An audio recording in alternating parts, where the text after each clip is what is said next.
ಸುಮಾರು ಇವತ್ತು ಮೈಸೂರು ಡಿವಿಷನ್ಗೆ ಸಂಬಂಧಪಟ್ಟಂತೆ 78 ವಿಷಯಗಳ ಮೇಲೆ ಚರ್ಚೆ ಮಾಡಿ ತೀರ್ಮಾನವನ್ನು ಮಾಡಿದ್ದೇವೆ. 78 ವಿಷಯಗಳು.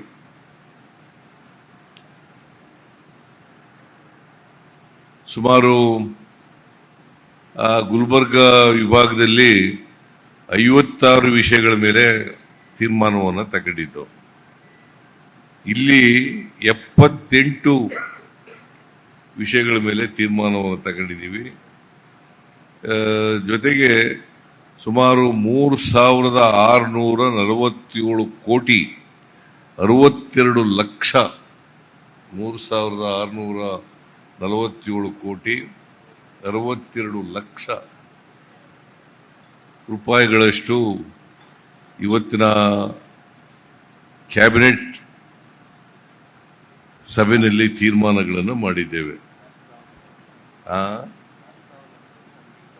ಅಂಗೀಕಾರ ಮಾಡಿದ್ದೇವೆ. ಕ್ಯಾಬಿನೆಟ್ ಕೂಡ ಒಪ್ಪಿಗೆ ಕೊಟ್ಟಿದೆ.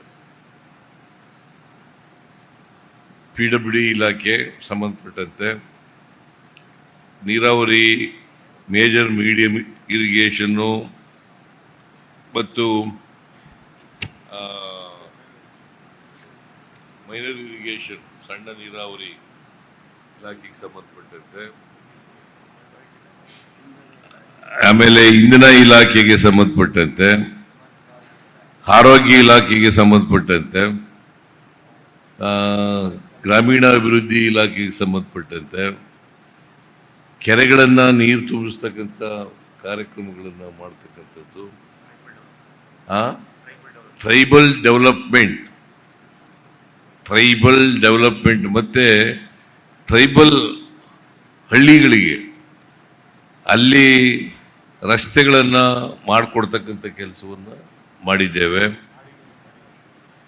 ಆಮೇಲೆ ಈ ಸಣ್ಣ ನೀರಾವರಿ ಮತ್ತು ನೀರಾವರಿ ಇಲಾಖೆಯಲ್ಲಿ ಮೇಜರ್ ಮೀಡಿಯಂ ಇರಿಗೇಷನ್ ಮತ್ತು ಮೈನರ್ ಇರಿಗೇಷನ್ ಸುಮಾರು 1,787 ಕೋಟಿ ರೂಪಾಯಿಗಳ ಕೆಲಸಗಳಿಗೆ ಮಂಜೂರಾತಿಯನ್ನು ಕೊಟ್ಟಿದ್ದೀವಿ.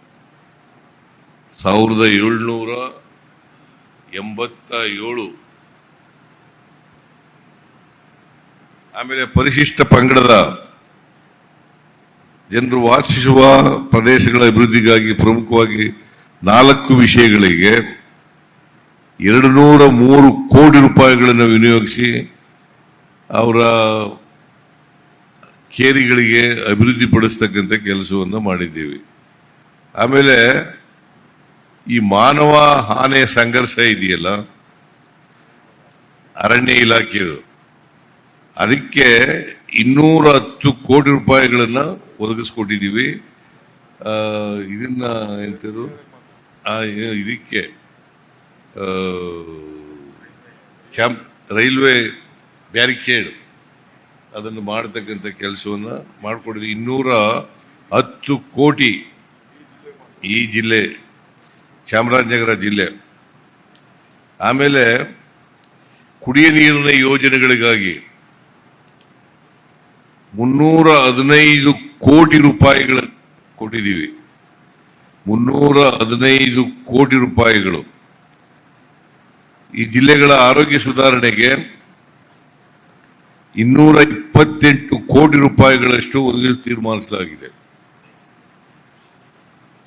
ಕೊಳ್ಳೇಗಾಲದಲ್ಲಿ ವಿಶೇಷವಾಗಿ ಡಿಸ್ಟ್ರಿಕ್ಟ್ ಆಸ್ಪತ್ರೆಯನ್ನು ಕಟ್ತಾ ಇದ್ದೀವಿ. ಕೊಳ್ಳೇಗಾಲದಲ್ಲಿ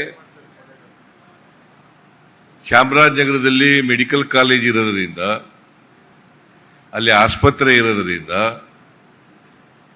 ಕೊಳ್ಳೇಗಾಲ ಇದೇ ಜಿಲ್ಲೆಗೆ ಸೇರಿದಂತ ಕೊಳ್ಳೇಗಾಲದಲ್ಲಿ ಈಗಿರ್ತಕ್ಕಂಥ ಆಸ್ಪತ್ರೆಯನ್ನು ಅಪ್ಗ್ರೇಡ್ ಮಾಡಿ ಜಿಲ್ಲಾ ಆಸ್ಪತ್ರೆಯನ್ನಾಗಿ ಮಾಡ್ತಾ ಇದ್ದೀವಿ.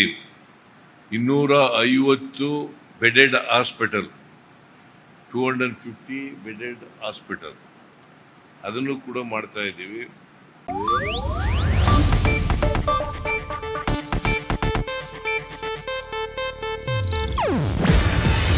ಇದು ಏಷ್ಯಾನೆಟ್ ನ್ಯೂಸ್ ನೆಟ್ವರ್ಕ್ ಪ್ರಸ್ತುತಿ. ನೀವು ನೋಡ್ತಿದ್ದೀರಾ ಏಷ್ಯಾನೆಟ್ ಸುವರ್ಣ ನ್ಯೂಸ್.